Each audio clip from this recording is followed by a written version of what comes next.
Another clutch of questions. We're not going to get, the hands are going up everywhere. I apologise now that we won't get them all in. But there's one over there, and one over there, and one over here. But I'm looking for one up here.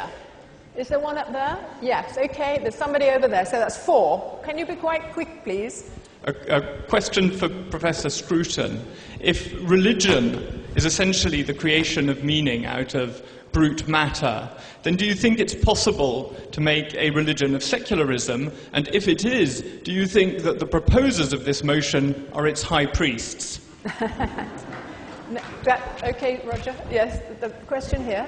I disagree that we need religion to teach us that flowers are beautiful and that without religion or with religion we'd still kick over sandcastles.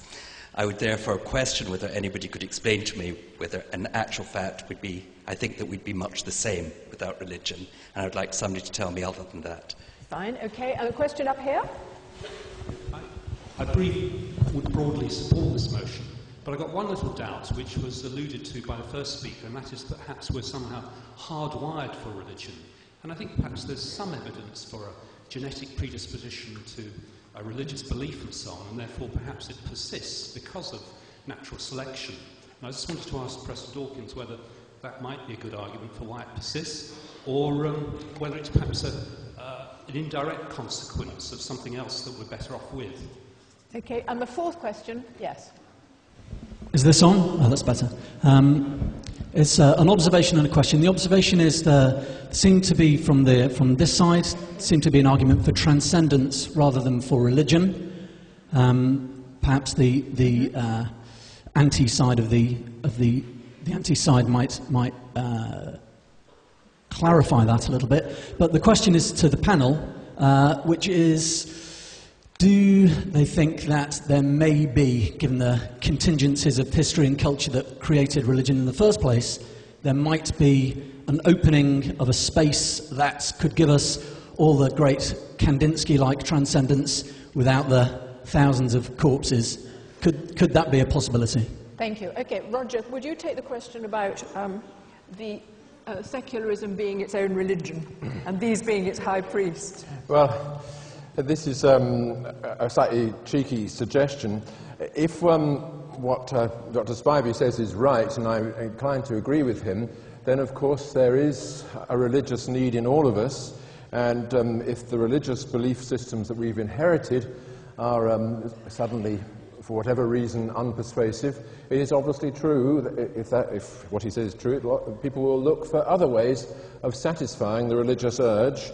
They will write passionate books condemning the old religious belief, perhaps called the God delusion or something like that, and accuse the advocates of the false sciences of heresy, and maybe indeed wish to represent themselves as the saviours of mankind. And to that extent, it is obviously true that we do have a kind of religious urge, a much more vehement religious urge, on the other side of this debate than on this one. We are downstream from all those religious conflicts. I suspect us on this table. We recognise with a certain element of sadness our inability to go out and kill on behalf of our faith, which Professor Dawkins has obviously not lost. So maybe it is true. Would one of the high priests like to respond? Richard? I face 2 questions. Firstly, is religion true? And second, is it necessary for human psychological welfare or something of that sort? If it isn't true, then for anybody to maintain that somehow humans need it and you're wasting your time trying to get rid of it, what an amazingly patronizing and condescending thing to say. We intellectuals, of course, know that it's not true, but all those poor people out there, they need religion. I mean, what a condescending thing to say about all those people. Either it's true or it's not. And I have enough respect for people to say that if it's not true, people will reconcile themselves to that and will not find any need for it. Now, I was asked a specific question: is it in the genes? Is there some Darwinian reason for religiosity? Maybe there is, But that doesn't bear in the slightest degree on whether it's true. I care about whether it's true.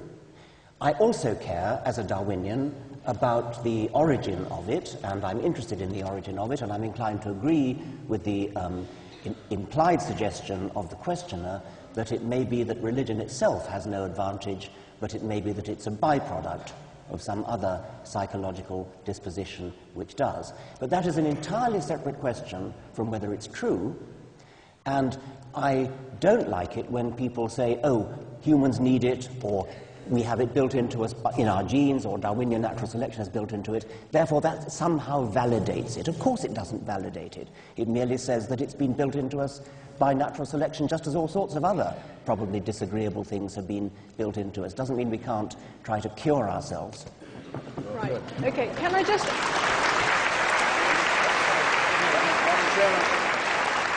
Quickly. The point about transcendence. Well, I was going to actually put that to Roger Scruton as it was addressed to that particular side of the argument. But we were asked if we could have transcendence without thousands of bodies, and I'd like to speak to that. Right. Just very briefly.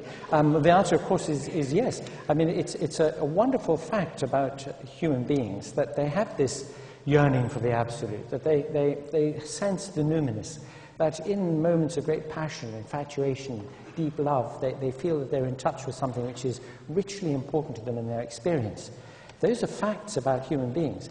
In order to explain those facts, you don't have to go to the supermarket of ideas and take a deep frozen box out which says Islam or Christianity or something. You don't need that explanation. This is just a fact about us, and a very wonderful fact about us, and it may be that we can express that all the more wonderfully if we didn't try to parcel it up in these explanations, which are in so many other ways irrational. And might I just yes, Christopher? A sentence to add to this, but we don't want people to live without wonder or mystery, and in fact we thoroughly recommend, take a look through the Hubble telescope. See if you can get over what you see, the unbelievable beauty and symmetry and majesty of what you'll see. And you want to exchange this for the burning bush? I don't think you will once you've done it. Read a page of Stephen Hawking on the event horizon, for example, and see if that isn't awe-inspiring enough for anybody. And you're seeing there the future of a potentially much more noble and ennobled and enlightened and emancipated humanity, where none of these discoveries and none of this awe and majesty requires that you kill anyone in the name of some man-made idol or god or superstition. For heaven's sake, let's get this out of the way. Roger,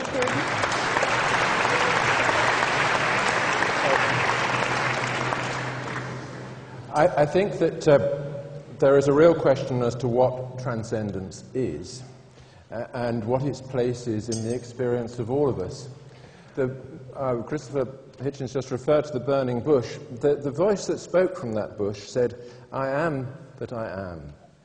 It reminded us of this very peculiar word which all of us use, the word I, which doesn't identify any material object in the world in which we are situated, but nor does it identify any object out of that world.